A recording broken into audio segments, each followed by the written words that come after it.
everything was all right. So I really appreciate it. That's something that's always going to No, stick with me through life. no, And so, what you do, and everybody, I'm gonna, let you into something. This guy over here, honestly, like he's actually a doctor consultant in America, but at the moment he's in India. He's in India on a few things. One is that he's treating patients from India all the way to US, and that's the reason. Actually, you're probably thinking, hey, he's got a good internet connection. Yes, he's got a dedicated 100 meg PS, probably faster than what I've got over here. So he can do that. So, amazing. On top of that, he's in the spiritual capital called Mayapur, which is just outside Bengal. And there he has been working with the medical task force to keep the people okay through this COVID situation. So, hats off to him. He's doing amazing things over there. And I thought, what better way than to speak to somebody about two things. One is about this COVID crisis and how, from a doctor's point, anything Ayurvedic aspect, or he's actually a professional doctor as well in the material sense. So maybe from that side, and then also about meditation. What's his thoughts on this? How does science pack it up? So I just wanted to start on this point then, if I may. First of all, like I said, you're in India right now, in Mayapur. And Govinda Krishna says, please visit Kurukshetra Dham too. Would love to be your host. So yes, he'll be great. absolutely, absolutely. So yeah, please, love to hear that.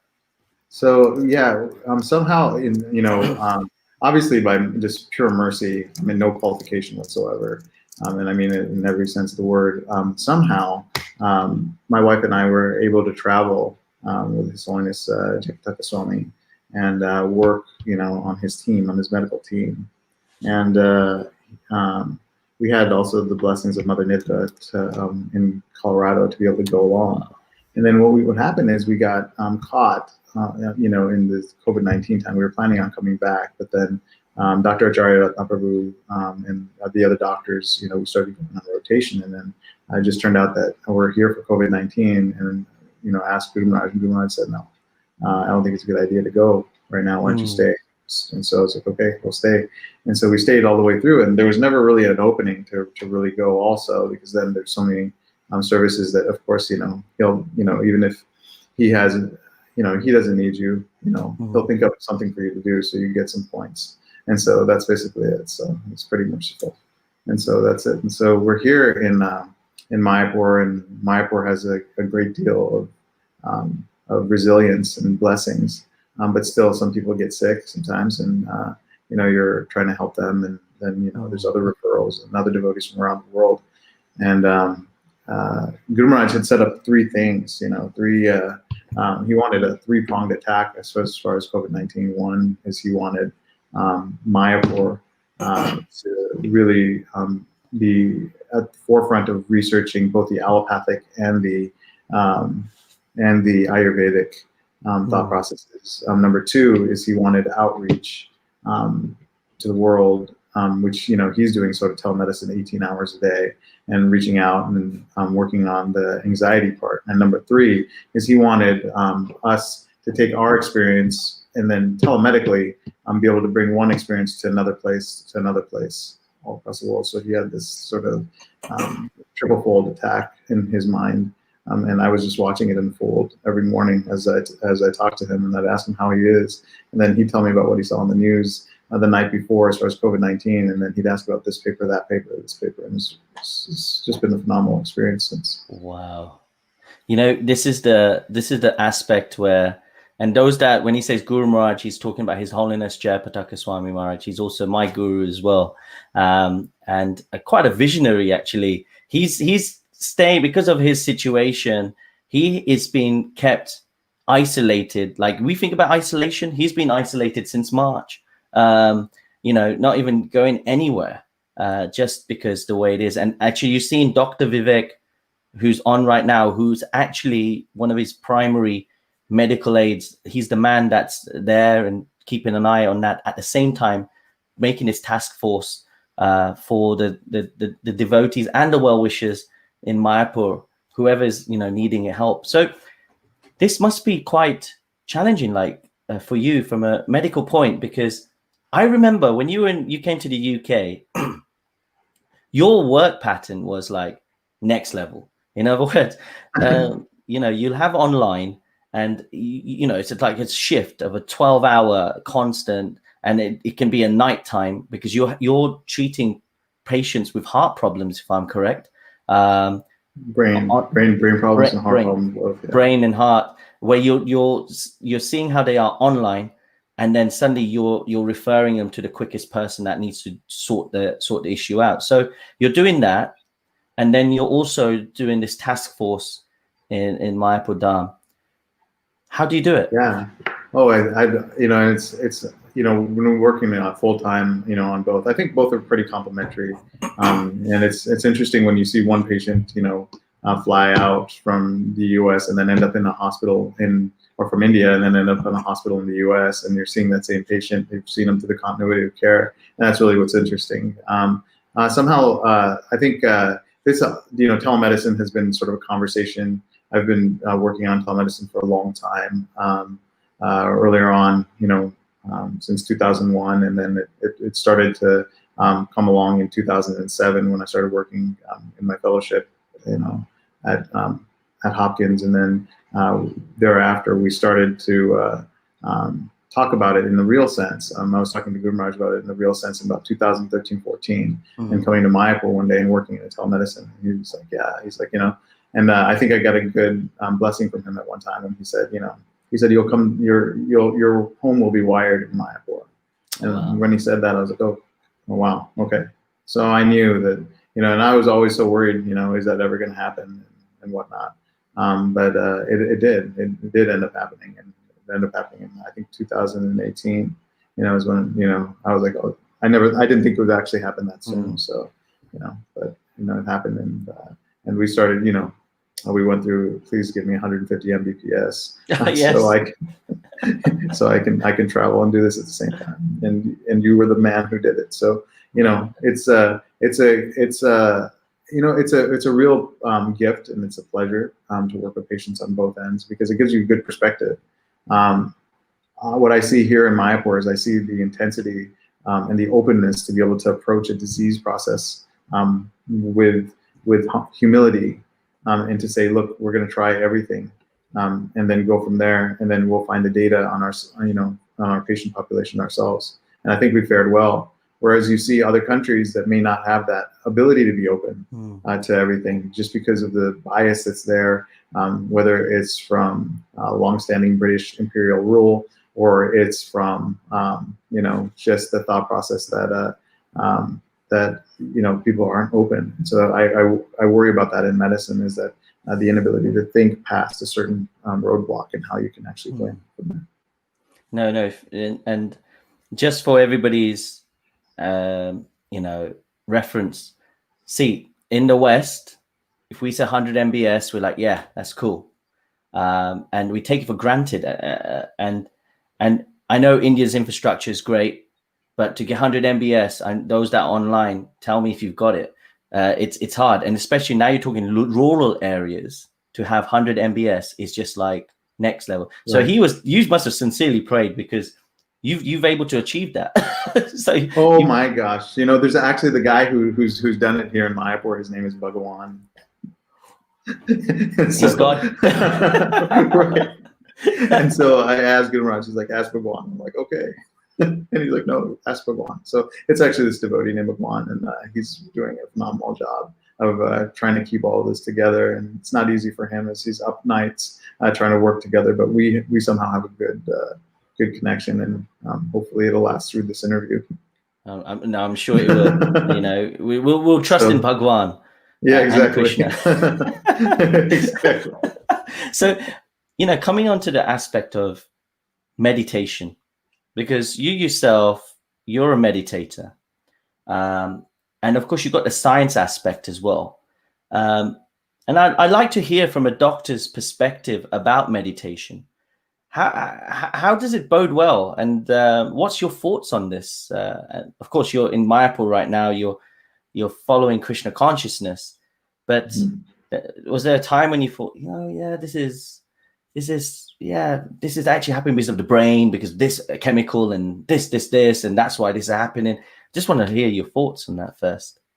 Well, it's interesting because just to be honest, I was not really taken by the whole. I love coming.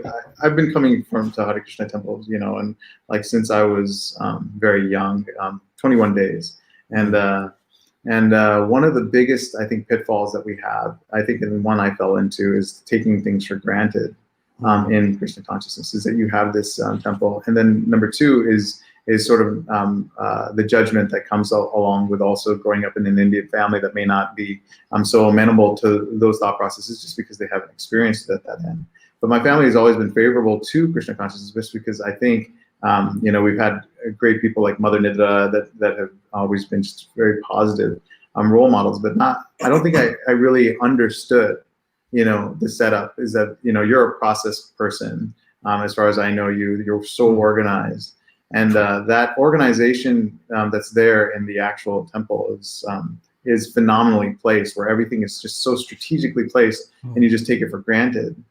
And so one of my biggest things that I've gone through is that I went through sort of this thought process through Krishna consciousness, and I really wasn't really conscious. I'd see, for example, kirtaniyas like you, and I'd see you achieve this state.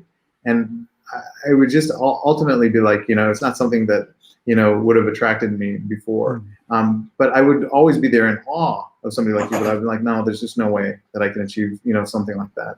And personally, there would be one part of me, maybe 30 to 40%, that would have been like, it doesn't exist. And I was comfortable there, and I was comfortable with it doesn't exist. And then in 2009, I saw Jayapataka Swami in the wheelchair. I met him in 2007 before that. And I did realize that he had something about him that was really amazing. I met him in Vrindavan. And then, he was this beautiful personality. But I also thought that, he's just probably, has some powers or some, very big charm. But then I saw in 2009, that this guy has had stroke and he's functioning at this level.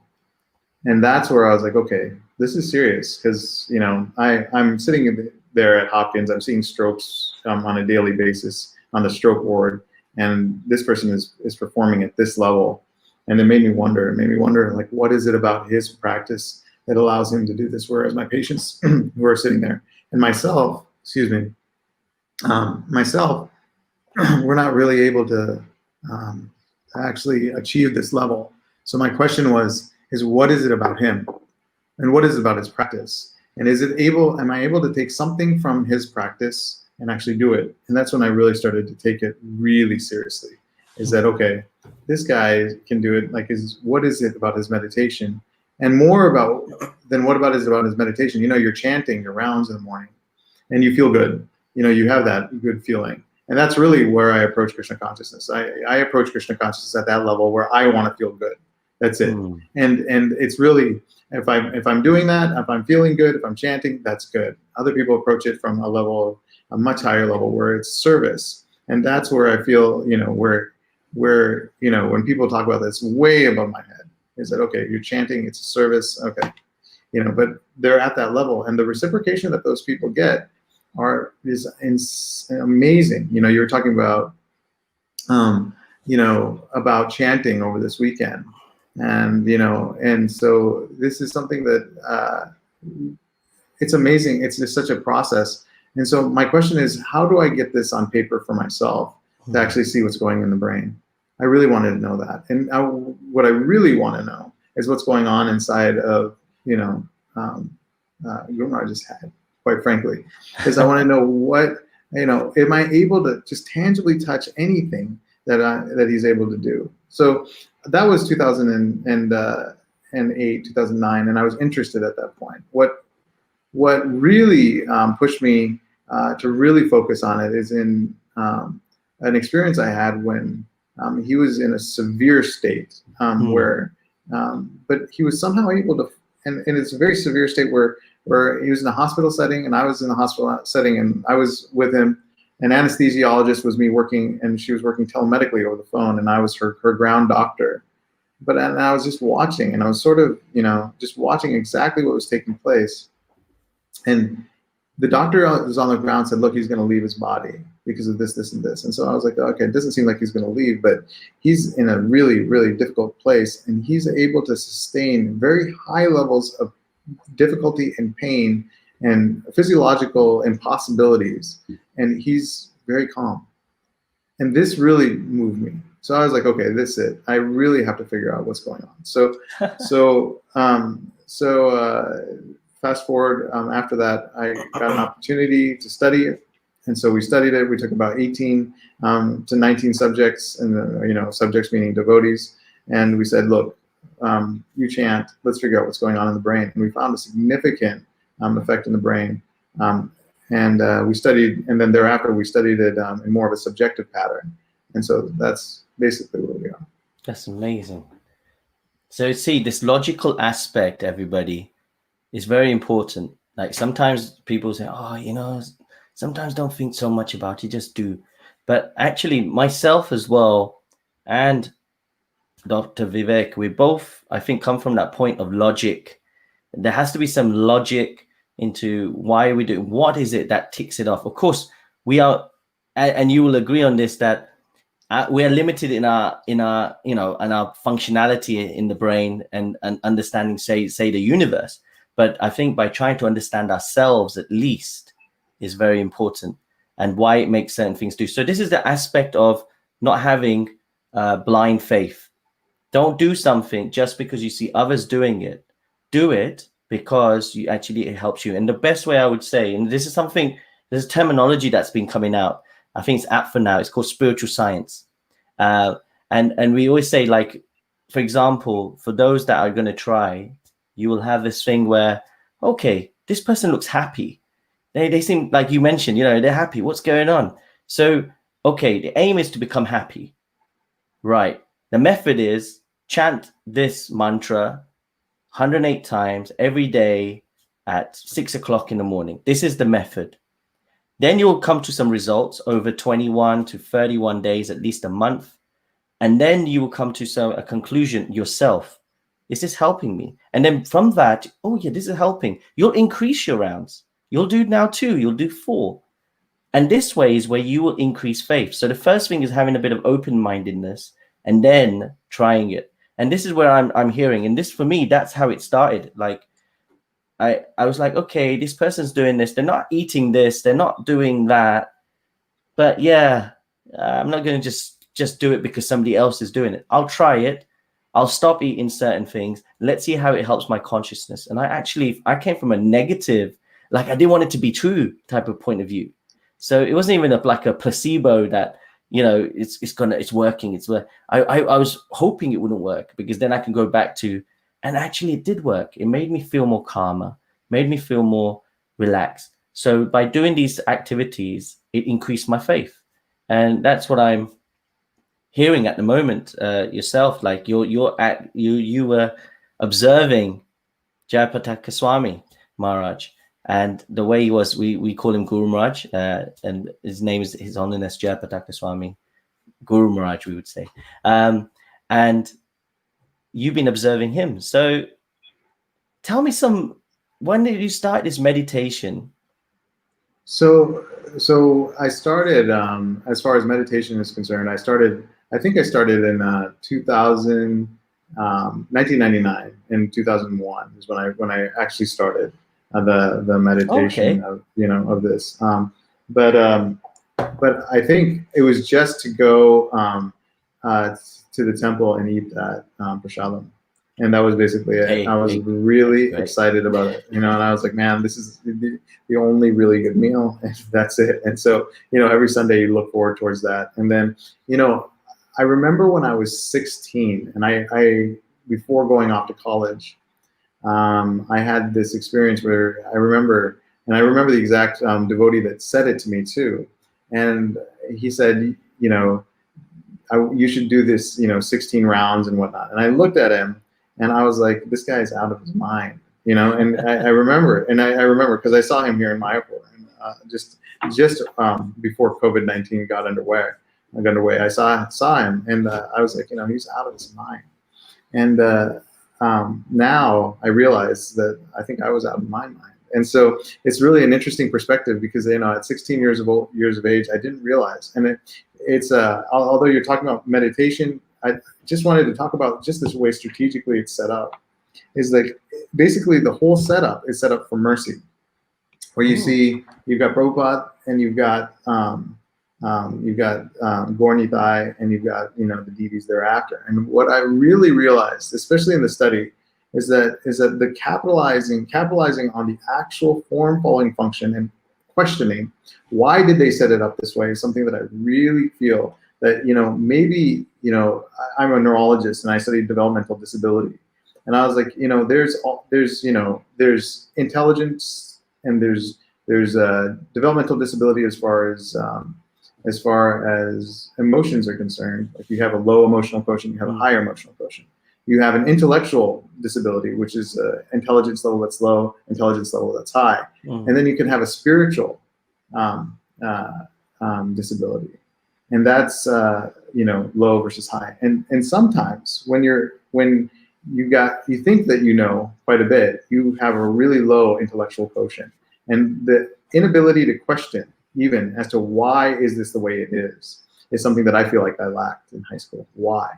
I feel like I didn't ask that question. Had I asked that one question, I would have known.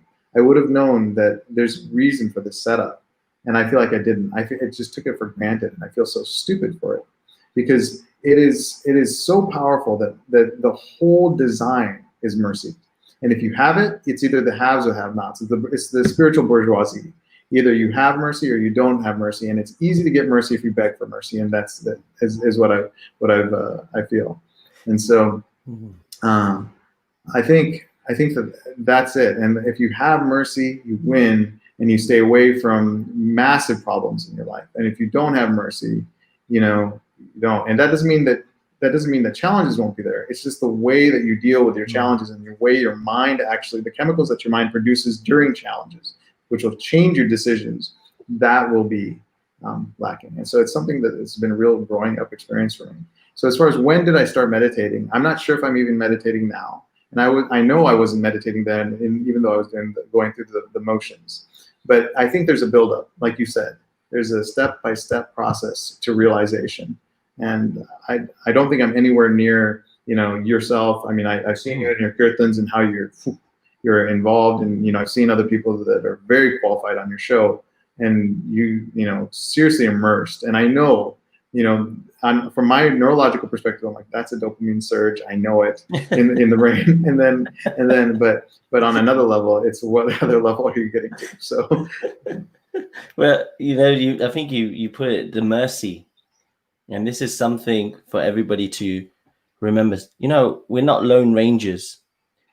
This movement, it's built on people. It's built on people. And there's something that Srila Prabhupada said, that people will not leave because of the process. People will leave because of the people. So just remember that, everybody, that any institute or any type of, should we say, path that you follow, this is the things that you got to see. Is it the process or is it the people? So here we talked about the process, but on that process, you need mercy. You need to have that blessings to do what you do. We can do so much, but then there's another door that needs to open. And that can only come from blessings from others. And this is the reason as well why it's so important that we serve others. Actually, Dr. Viveck Baluja is also known as Vinaya Gaurachandra Das, right? And I'm, you know, my name as well has got Das on the end as well. And the reason for that is that he's always reminding us to be the servant of the servant. This is the reason he comes on. And then he's also serving people in another way. You know, of course, we are in this Nitai channel that you've got. You also doing things where you're trying to bring spirituality and bring it to the masses. You're doing it through professional forums. I've seen, like, even this COVID situation going on, you've brought in the COVID task force. What's that called? The crisis, when everybody's going through a crisis. You've got a website, Facebook page for that, for anybody that's going through a crisis. But then you've also got a professional forum that you set up for medics, basically. Can you just explain those two areas in case we've got some medics, etc., that might want to join those forums you've got? Right. So we've got a group of 5,700, 5,800 doctors where we discuss, you know, medicine and all that stuff. And then also on top of that, we discuss, basically some spirituality or some ability from, you know, mental health. And, you know, mental health is the big spin right now. Public health is the bigger spin. But a big part of that is mental health. And I think mental health is rooted, and it's absolutely rooted in getting to know your higher self. And under massive pressure, you can perform, and also at the same time, you can perform the way happily and joyfully, right? There's no point in, you know, being, you know, going through your life on a day-to-day basis unhappy, you know, and it doesn't necessarily come from your environment outside. Your environment inside can change a whole lot, you know, and so that we all know. And the question is, how can you get there? And you know, I haven't experienced it, but I do know, you know, high levels of stress, and but I do know that some COVID-19 patients, especially, you know, we have, you know, in Bangladesh, you know, we had people that said, like, look, I can't even chant during COVID-19. It's very difficult, right? Because they're sick, and it's very difficult to chant. And it's something that I'm like, okay, you know, it's something to really be aware of, is because when the body is sick, it's difficult to chant. So it's very easy for somebody to say, you know, who's well, to say, you know, please chant so that you feel better. And there's an extreme amount of anxiety that comes along. And one of my recommendations is definitely, if you can, leave. Go ahead. It would definitely, Sorry, if you can. Just going to change my sound. My technology is going a bit mad, so I have to go back to wired. Wired is always best, isn't it? Sometimes that's better. Okay, sorry. No, it's all good. Yeah, no. So one of the things I've noticed in patients, especially in COVID-19, is that patients need to have the Panchatattva mantra. And this is one thing we found in our study. I was actually part of two study groups in the beginning of my study. In one group, I said, you know, should we just do the Panchatattva mantra and the Hare Krishna Maha Mantra, or should we do both? Or should we do, you know, just Hare Krishna Maha Mantra? And some major parts of the groups were saying, well, like, no, just do Hare Krishna Maha Mantra. And they're sort of the old school, sort of straight, you know, whatever, you know. And then I was like, you know, I have a feeling about this Panchatattva mantra also. Like, you know, I think that if this is, you know, really stressed, that can get you in a higher state of taste with the Hare Krishna mantra. You know, we always chant Panchatattva mantra once. So what we actually had our subjects do in the study is we had them chant up to 432 times Panchatattva mantra before they get to the Hare Krishna mantra. Because in our study, it was you should be feeling at a state of ecstasy, and then you hit the button, right? So what we do is we'd see the actual ramp up in the brain when the electrodes are on, and we'd see the ramp up that actually takes place. But you can't in a machine that costs $3,000, $4,000 to run, you know, per hour. You need that person to be able to get to that state of ecstasy quickly, and you know, sometimes, you know, and so you know, and this is something that I've noticed in my practice, is that, you know, if you clear the karma simply with Panchatattva mantra, you can get to that area very quickly, and you'll be in that area where, you know, you're in sort of quote unquote the zone, or whatever, you know, you may call it kirtan.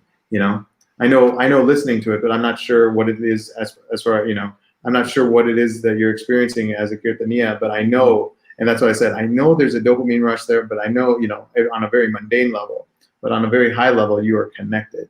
And that's that thing. And so the question is even throughout, say, COVID-19, how can you remain connected? So it's absolutely important to keep their mantras on constant, so you can keep in constant contact, you know. And so this is especially very important, especially dealing with that heavy anxiety that comes with, you know, with, am I going to make it through? Am I not going to make it through?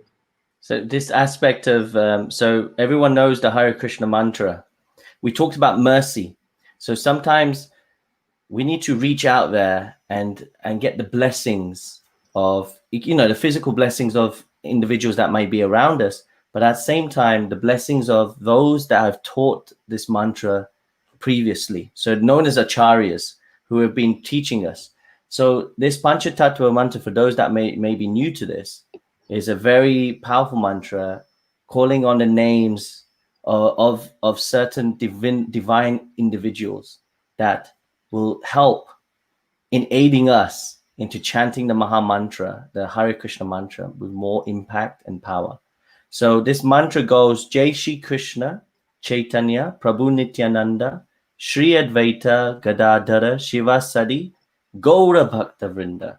And if anybody wants to know that mantra, please DM me. DM my friend here, Nitai, on Nitai Gauranga. You know, it's on it. Don't leave right now. Do it afterwards. But it's this that we actually do. So this is another spiritual life hack, everybody. You just heard, is by chanting the Panchatattva mantra first, then going into the Hare Krishna mantra, is what will actually take it to the next level. And I've been hearing this, and this is not something we're just saying, hey, do this and this. I've actually seen people that would just chant the Hare Krishna mantra for years, but they just, and even His Holiness Jayapataka Swami Guru Maharaj, he also had people coming to him, oh, I've been chanting for years, like you're talking about 15, 20 years. And then he said, well, how do you chant? And they said, this is what I do. They said, you need to add the Panchatattva mantra. And then it add that dynamics, and it really shot up. So everyone, try it out. It's really important. Panchatattva mantra, as you just heard, and then go to the Hare Krishna mantra. Get the blessings, get the mercy.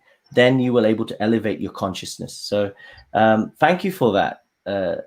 You know, because we haven't gone into the Panchatattva mantra, and it's the first time we're talking about it publicly to individuals. So I thank you for bringing that point up.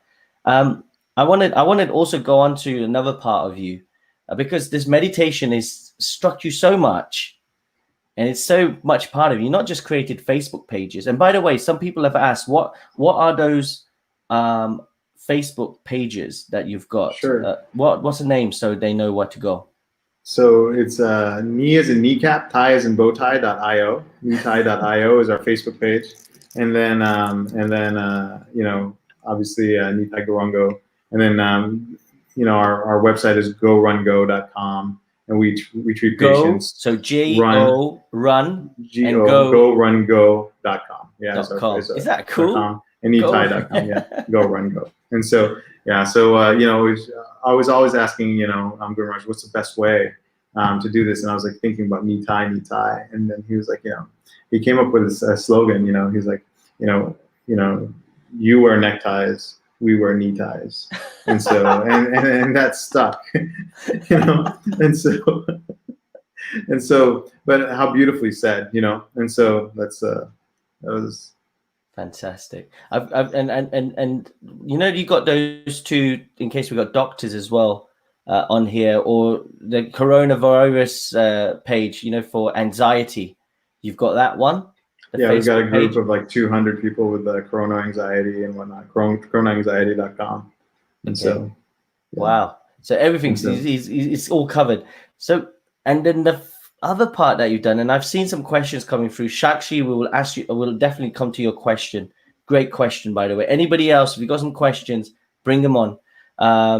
So it inspired you so much, this meditation aspect, that you actually wrote a book, if I'm correct, called Meditate or Die. Yeah. You know. Yeah. And it's a Nitai to get high. Yeah.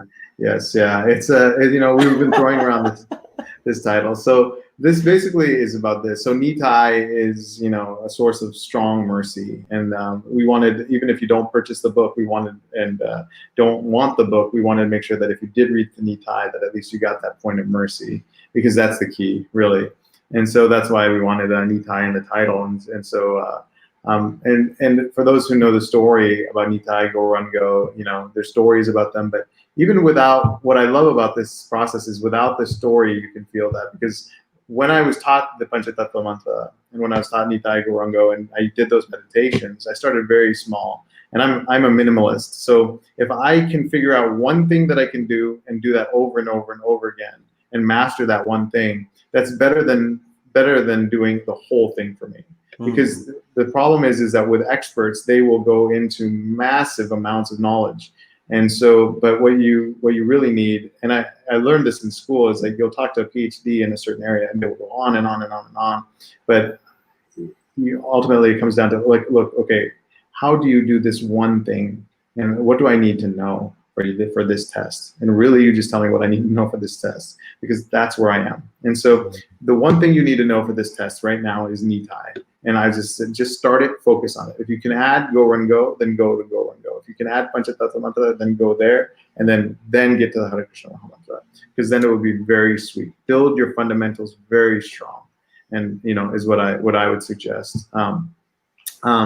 And so the thought that I have for you is, I mean, obviously, you're going through this, you're running a show, you're working on an incredible project, and, like working on this train project, you're project managing, you can project manage tons of youth all through London. How do you do it?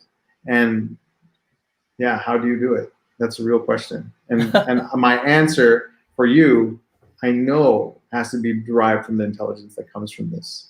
There's no doubt. There's no doubt in my mind. This is, for me, it's all to do with blessings.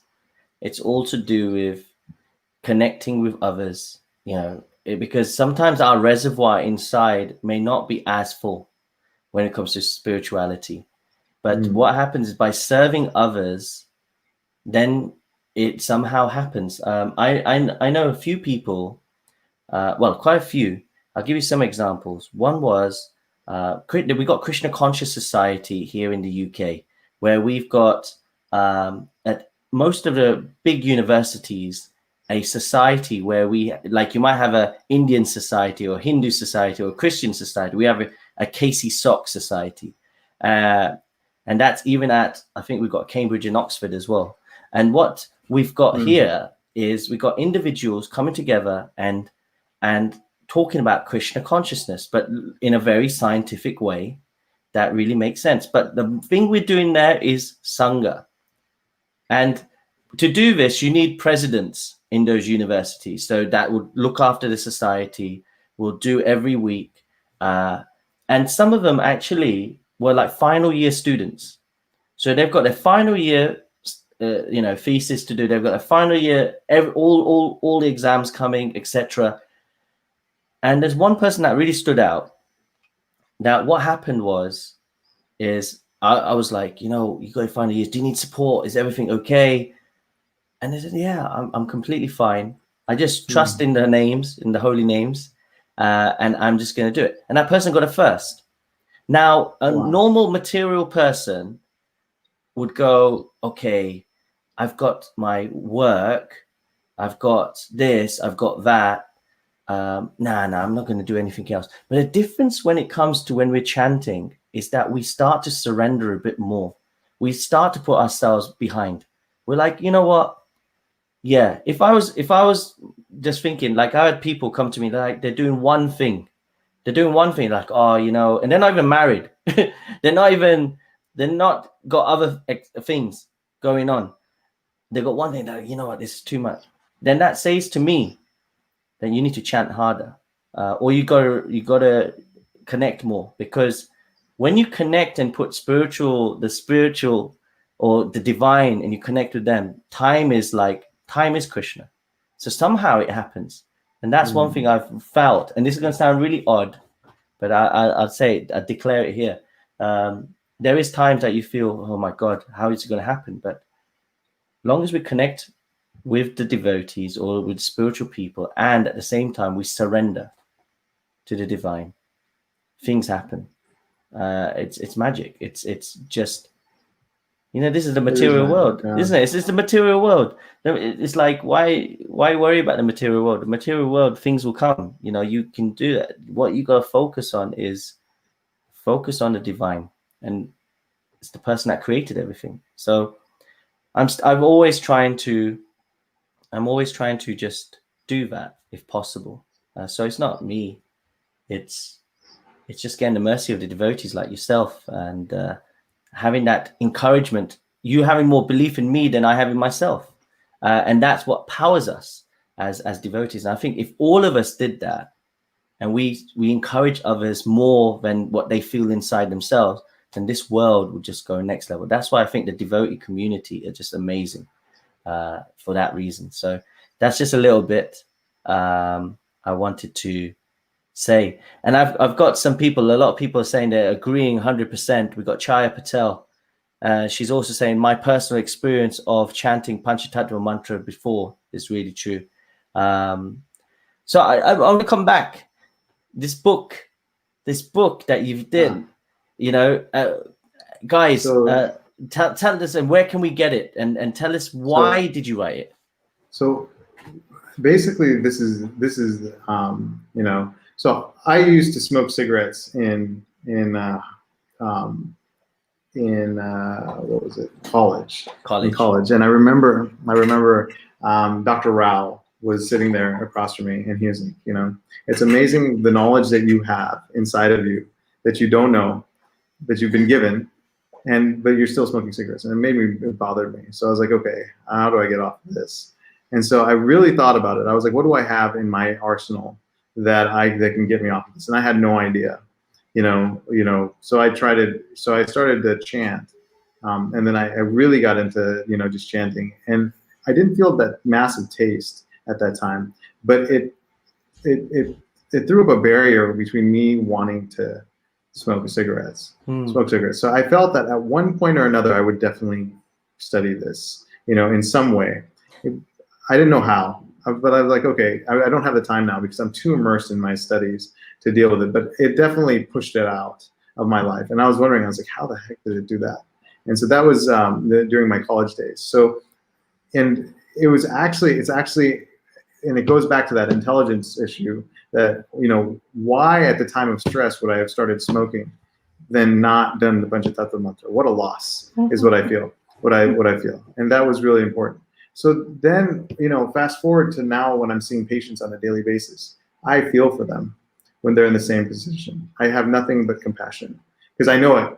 I know what that addiction is like. And I know of being bound. I know what happens when you're bound to something material like that, and that makes you go to the store and takes a path to the wrong decisions, and one wrong decision leads to another one, all the way down, right? It's just it's cliche. But one right decision can also change your perspective, and it's interesting. So I was like, okay, how can I use this? It was a stupid thing to do, but now how can I use this to serve other people? And what does this knowledge allow me to do that doesn't? So there's 1 billion people on Earth that also smoke cigarettes. And there's 3 billion people that might be addicted to things. So I figured that this is a great place to start and to be like, okay, if those 3 billion people, and if was my experience the same as the other people. So what we did is we surveyed people, and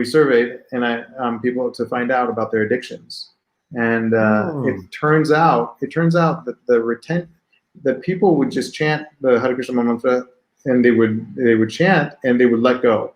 And sometimes they would never come back to the HK Hare Krishna Mahamantra. They would never come back, but they stopped their addiction. So if you just look at it just a pure utility point of view, you take it as a medication, fine. If that's all you want to, that's how you want to deal with it, that's fine. But my thought is that if you take a look at all these people that are addicted to different substances, one of their biggest regrets about quitting, is that they no longer have that high. And that's where the lie is, right? Because they do. It's really about if they really want to hit that high, it's about 35 minutes away. Yeah. 35 minutes away is that high. It's just, you just need that 35 minutes, and it's really 35 minutes. And if you really want to hit the high and you want to use the Panchatattva mantra, it's about 20 minutes away. And that's the difference between a depressed life and not. And it's really just that. It's 20 minutes. And so that's my thought process is, okay, you know, Jagannath Kirtan, and you've elevated this thing to this level. Guru Maharaj is obviously all right here. All these people, these spiritual masters, Mother Nida is far beyond, right? But I'm thinking about it in simply this: is how can I make dopamine explode in your heart on your own, and how can I release dopamine from your reward pathway in the brain as my patient? And so that's it. So that's really all I'm thinking about. And it's very narrow focus, is that, okay, I just want this person to be able to go home, feel good, let go of the drugs, keep a bank account, get married, have a family, and be able to live a normal life with some normal semblance, and without having something, you know, that's about to kill them. And 70,000 people in the U.S. I mean, I know in the UK there's the opioid epidemic. We've been dealing with this for time immemorial, right? Since, you know, before opium, something else was there. Before this, something else was there. But this really works. And meditation and mindfulness, this is actually there.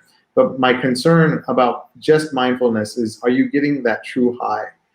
Because that's where relapse lives. Relapse lives in a place where that high isn't there.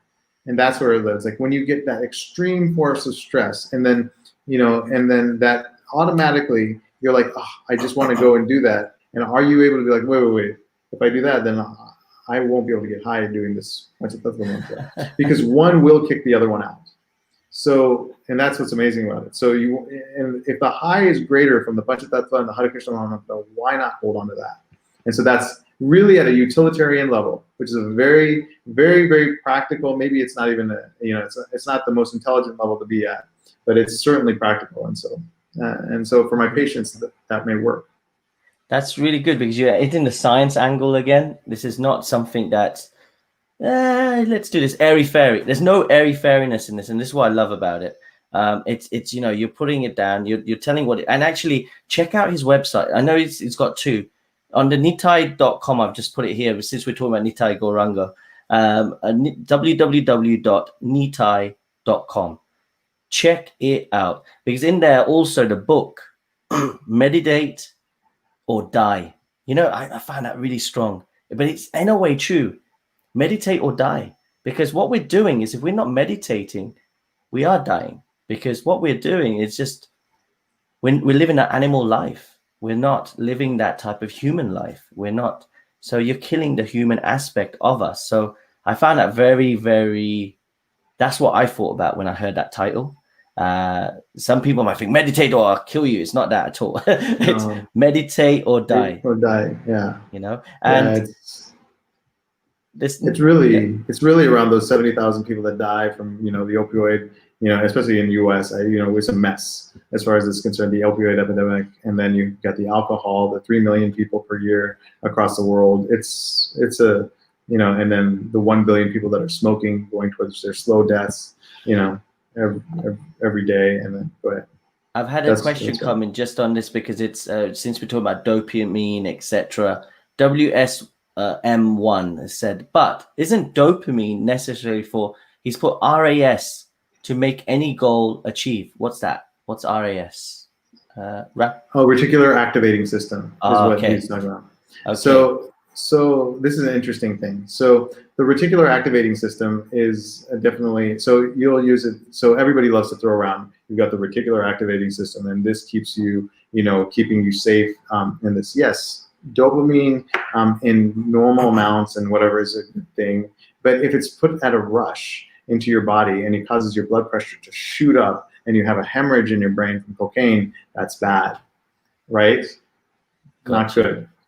That's not good. So, and that will kill you, no doubt. And so, and just the pure act of cocaine, spending $500 every single day to be able to do the habit, that will drain your life, you know, and you'll get no significant benefit out of it over time. Right. Whereas the connection that you form when you're doing this activity is a different thought process. So it's interesting, you know, the designers of this movement did look upon us as drug addicts. There's no doubt. And even I remember when I talked to Guru Maharaj about this, and the first time that he said it, he said addiction. It's interesting. You're trying to cure addiction, but even these bodies can be addictive. And then he paused. And he tried to see if I caught it, and I didn't catch it the first time. But at that point, when he said it, I was like, okay, why did he say it? And I went back to myself and I wrote it down, and I was like, okay, let me see if I can figure this out. And maybe about 1 year later, it hit me that what he's saying is that even taking on a physical body may be an addiction of in itself. So the addiction is so deep rooted that it's at the level of the soul, that's saying that I want to perform in this way, and I want to take on this body, and because this is an enjoyable activity. And at a certain point, maybe this medicine is so powerful that it can allow you to let go of such silly things. This is the part that we have to this is another aspect of, I would say, spirituality, is that you can learn something from everyone. You know, like you're listening to others, and you've taken this in, and it's helped to, should we say, increase your mind, etc. This book is showing research on aspects of what you've learned from other people, talking about addiction. And I want to just plug it now again. Go to nitai.com. It's there. It's been on both channels and your different forums. www.nitai.com. And remember, it's called Meditate or Die. Nitai to get high. Love it. It's such a great. It's like you got a rhyme. You got it straight. But one thing I want to bring on this aspect is you got a picture of, it looks like tell me the picture of the cover, like it's like a person. Yes. In a general, can you just explain that? So the way we've set up the book also is that, look, so you've got this meditation that goes in there. So we interviewed Jayapataka Swami's sister, and we interviewed. We've got a bit of a connection thing. Okay, is it me? I'm just checking. Testing. Hang on. It might be me. I can hear something. That's it. That's it. There we go. Yeah, you're fine. We just lost you on Insta for a bit, but you're fine. Go, right. Please. I'm checking the other one. Oh, no problem. The other one's good. Great. So we interviewed His Holiness Jayapataka Swami's sister, and we can go more into it. But she had said, and if you read the book, you'll read the foreword, and her name is Leslie Mata, but she's a very powerful personality, and she said one thing. While we were interviewing her, is that she said her son was in the hospital at one point, and her son has had a drug addiction. And this is actually in one of the interviews. We'll be releasing a video about this, as when we interviewed her, and this is in the book. And what happened is that her brother Jayapataka Swami called her and said, "What's going on?" Because I was deep in my meditation, and I felt some sort of rift, and I could feel that something's going on with your son, and we need to talk right now. She said, "How do you know what's going on? Because it's almost impossible that you know what's going on, but you're Jay." So she said that, look, he's in a drug overdose right now, and he's intubated, he's in the hospital, and this is what's going on. And he said, well, he can't leave, and we need to ask him to come back. And so this gentleman is obviously a highly spiritually elevated person, and he's got these stories about him all the time, which that doesn't move me. What moved me is that this guy had a drug overdose, he's about to die, and he came back, and he's living right now. And it was because of the hand holding of Jay.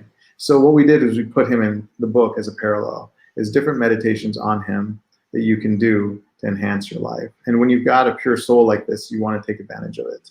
And you want to take advantage of that opportunity to gain mercy is that. And he's not, I mean, he's got God brothers that also have the same potency, but he's got this experience that really touched my heart. So we decided at that time that, okay, we were interviewing him for, just to learn more about his stories. Why don't we intertwine the two? Why don't we take the research and the mundane? Why don't we take the mantras, which is heavy, and then also, but put stories in there so that we on the stories of his life, so you can learn about a real spiritual master that's gone through life and that can overcome different things like having a stroke or having this difficulty or having that difficulty and chanting through it. So that's why we sort of put this trifecta in, you know, and so Wow. and we feel that that would be very helpful, and especially having him holding your hands through a difficult situation like that would be certainly very helpful, as you know, he would probably pass the same thing up along to his spiritual masters, their spiritual masters. Thank you so much for sharing, and a bit of insight into the book. So please do get it. It's Meditate or Die, Nitai to Get High. And you can get it from www.nitai.com. I think it's on Amazon as well. You put It's on it in Amazon. there. You can get it from Amazon, any place. Just get it. I think this is the one that will really help. If you're thinking to take spiritual life seriously, you need to have some foundations, and some books will help do that. Of course, the spiritual foundation there. Here I'm talking about that type of scientific aspect where sometimes we have doubts coming in our minds because we're human beings. And I think this book will alleviate some of those doubts. So check it out, get it. And I unfortunately, we're coming close to the end of time since we've been live, coming to an hour. Wow. So it's really been nice talking to you. And I've seen some questions coming up. Where can I find this interview? The one about the drug overdose is coming up. So yes, it's coming out. We'll be publishing it. Our team, my wife and I, we wrote the book, but my wife has a team she works with and that works under her that manages all the pages and does all the stuff, and she's just the mastermind behind it. So thanks. so they're working on it, and so it'll be coming out, and we'll be sending that along to you. There's also a question that came, of course, yes. Gaurav the Dreamer. So sorry, we can't answer in full. And what I'll do is, look, you can do two things. One is you can personally message myself, Jagannath_Dasa, where you can also message my friend here, my brother, Dr. Viveck, who can help you. Just, Nitai Gauranga is the site on Instagram. And then put it there. So the question is, chanting in the morning time is more effective rather than in the afternoon. Yes, it is. And I tell you what, if anybody else wants to know why it is, then give us a follow. Come join us, and then we'll be more than happy to answer that. So you can reach my brother here on Nitai Gaurango. It's on Instagram, and then myself, it's Jagannatha_Dasa. So these are the two places. We come to the end. God, time. I think we need to definitely get on together again, because yes. there's I really enjoyed it's just lovely just having your association and catching up, because it's been such a long time. It's all your energy, man. It's all your energy and this focused thought process. I don't know how you do it, but no, this is no. But if we can, if we'll connect again. But last thing I want to leave everybody with, and yes, Gaurav, just connect with us. We see it. And Shakshi, thank you for your comments, everything as well, and everybody that's joined in today. Let's get high on the mantra. This is the thing. So remember, meditate or die. Nitai to get high. www.nitai.com is the place to go. Check it out and connect with us. That's another thing. Connect with us, and let's make that spiritual community where we're helping each other imbibe this type of thought process and compassion and values. This is why we do what we do. So on that basis, thank you so much, Dr. Viveck. Thank you. And take care of yourself and everybody. And Hare Krishna. Thank you for having me.